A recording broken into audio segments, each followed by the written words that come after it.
I entered a time machine, landing in the 1600s. Bringing back this vital information. The Illuminati of today are not those of the past, for they have mutated, some even picking up on notions that others falsely ascribe to them. Back then, they were scientists. The church and its scripture is basically immutable, as according to the myths of old. That is, the idea of Jehovah told wiped out the numerous gods of old and became the new, the one and only. Religion may not be burning scientists at the stake anymore. But if one thinks they've released their reign over science, one must ask why half the schools in the US are not allowed to teach evolution, why the US Christian Coalition is the most influential lobby against scientific progress in the world. As for the Illuminati of old, the obliteration of Catholicism was their central covenant. The Brotherhood held that the superstitious dogma spewed forth by the Church was mankind's greatest enemy. They feared that if religion continued to promote pious myth as absolute fact, scientific progress would halt, and mankind would be doomed to an ignorant future of senseless holy wars, and, I might add to the above, much like we see today. So Bush killed stem cell research and went to war against Iraq after consulting with a higher father, holy wars now being everywhere. Since how could the other religions be so wrong? Those trying to hold a monopoly on truth cannot help but to label the contrary as evil and thus act accordingly. So we do have to worry still, when the Church wants to be the sole interpreter of the truth. Flawed and arbitrary concepts of good and truth only cause the contrary to be labeled as evil. The root of all evil, other than direct hurts to persons, is what some groups think of good arbitrary and harmless until it is imposed on people. We see many good and bad things directly, person to person, via the actual. Such are the good civil laws and good human values taught long before the time of Moses. The problem becomes when we see from no direction but the imagined. These good things merely pronounced also define their bad counterparts. One then forgets their null source, leaping into complete adoption, becoming more and more with them one. Thus the ideas must be protected. Anger arises toward the contrary, as emotion stains the brain. Then evil is done in the name of good. But all these good things eventually come to a bloody end. Ah, thought Galileo, near the Bridge of Angels, after wandering past the deserted and flower-grown ruins of Rome one night. Would that there be a day when science was free. What once great Roman glory would pale beside that brightest light of day? Galileo looked about and around and behind. No one was following him to his ultra-secret lair, where other scientists would join him again on this starry night, safe therein to congregate and discuss the topics forbidden by the Vatican. To this day, no one has found Galileo's lair, called the Church of Illumination. I am obtaining all this information about Galileo from his little-known lost diary. Go to Rome, which is the sepulchre, oh, not of him, but of our joy. 'Tis naught that ages, empires, and religions there lie buried in the ravage they have wrought. For such as he can lend, they borrow not glory from those who made the world their prey. And he is gathered to the kings of thought who waged contention with their time's decay, and of the past are all that cannot pass away. Galileo noted the ancient sculptures still standing against moldering time, knowing that the new scientists arriving, if they were worthily smart enough, would have to use the clues provided as the way to the secret meeting place, for there was no map made and never would be. Go thou to Rome, at once the paradise, the grave, the city and the wilderness, and where its wrecks like shattered mountains rise, and flowering weeds and fragrant copses dress the bones of desolation's nakedness pass, till the spirit of the spot shall lead thy footsteps to a slope of green access, where like an infant's smile over the dead a light of laughing flowers along the grass is spread. As Galileo wandered among the ruins, made one with nature in their decay, or gazed on the Praxitelean shapes that thronged the Capitol and the palaces of Rome, his minding soul imbibed all the forms, this loveliness becoming a portion of himself, as well as its science, even right here, within the realm of the Pope's holiness that shadowed him much as the darkness of night condemned the day.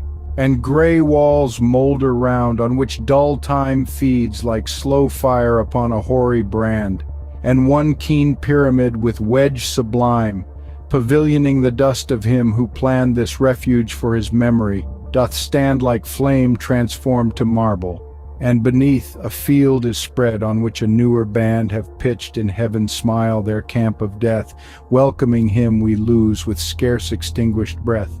Many had been burned before, thought Galileo, so 'tis a difficult path to follow, yet the truth calls me forward.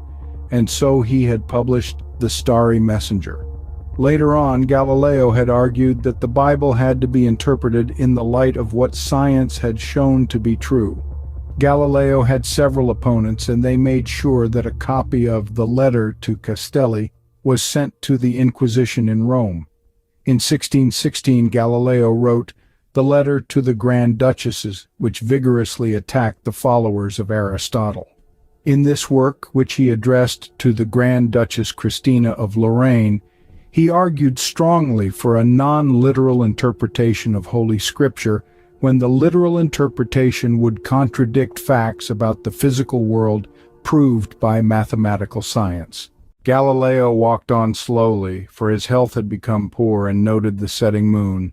The sky would be wonderfully dark. He would soon be found guilty and condemned, but he knew none of that this night. The eventual father of science again sat with the scientific illuminati of his time, the discussions as free and glorious as ever. He was later put under house arrest in his home in Florence, having by then nearly gone blind, but the starry memories of the Milky Way, the moons of Jupiter, and more remained in a mind still free, that which could never be taken away by dogma. His body was concealed and only placed in a fine tomb in the church in 1737 by the civil authorities against the wishes of many in the church. On the 31st of October 1992, 350 years after Galileo's death, Pope John Paul II gave an address on behalf of the Catholic Church in which he admitted that errors had been made by the theological advisors in the case of Galileo. He declared the Galileo case closed, but he did not admit that the Church was wrong to convict Galileo on a charge of heresy because of his belief that the Earth rotates round the Sun. Wiki. His eyes were so weak that he could no longer see the sky. A young Illuminatus embarked on a long pilgrimage, a sojourn to Galileo's delightful villa at Arcetri, just beyond the walls of Florence. There it was that I found and visited the famous Galileo grown old, a prisoner to the Inquisition, for thinking in astronomy otherwise than the Franciscan and Dominican licensers.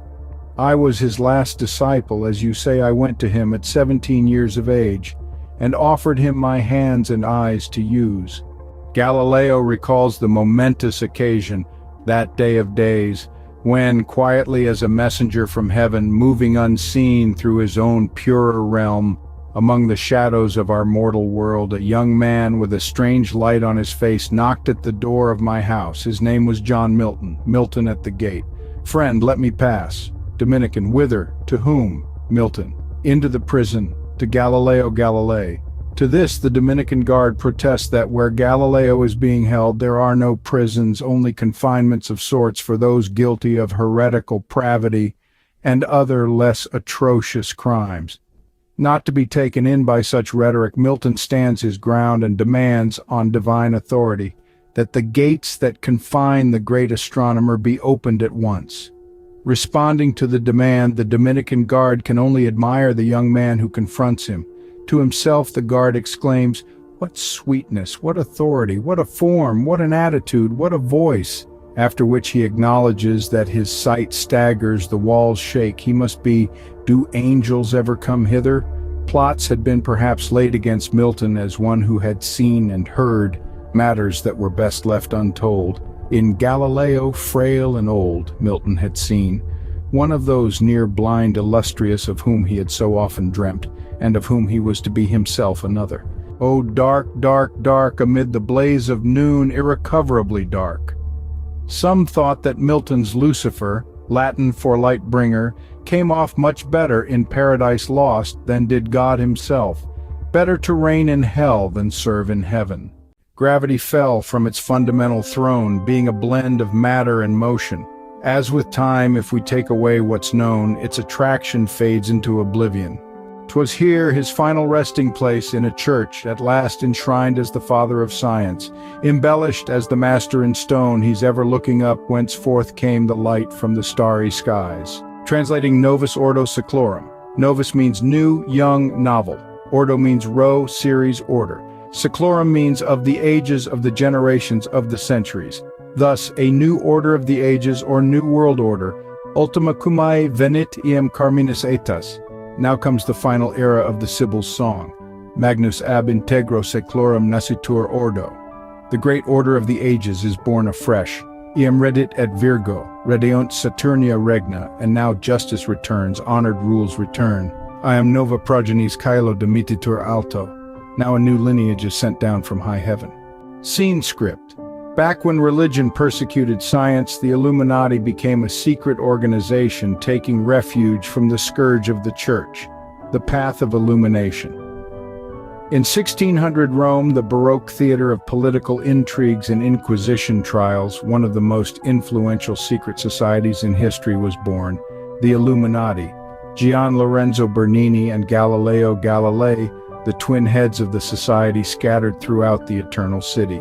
Clues and enigmas which once solved would lead Illuminati adepts to a hidden lair. It was thought that the rumored ambigram for Illuminati could never be found, it reading the same upside down. 4 altars of science representing the 4 elements of earth, air, fire, and water, and a mysterious text from John Milton are the key clues that, once decoded, will lead on the path of illumination.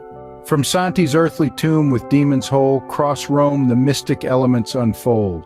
The path of light is laid, the sacred test. Let angels guide you on your lofty quest.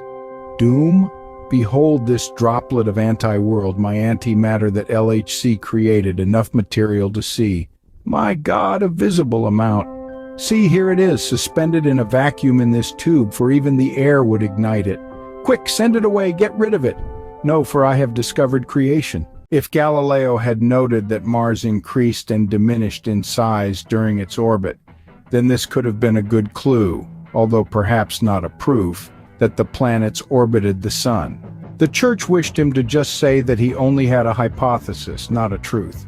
The real concern of the Earth not being the center of all was that perhaps hell was not to be found within the bowels of the no longer so important Earth, as well as the concentric crystalline spheres surrounding it not being so, although this notion was really only proposed by Dante. And 2, for some reason, the notion of the universe being infinite, as perhaps then there would have been no room for God. It was also a time of challenge from the Protestant Reformation and thus the necessary Catholic Counter-Reformation. Galileo was in the right mind at the wrong time. One could say that Galileo should probably have known about the sensitivities of the church, and probably did, but perhaps felt safe in his association with Pope Urban. However, it was also that the Pope had to perform his job. The last straw that broke this friendship was when Galileo portrayed the God argument through the mouth of Simplicio, the simpleton, even presenting it much as the Pope would have to present it, and actually did present it to Galileo once upon a time. It was just that Galileo had come upon a great secret of the universe, and so, like anyone, could hardly contain himself. He performed quite a balancing act, even stating, perhaps as a deflection, that his argument was with Ptolemy, not the church.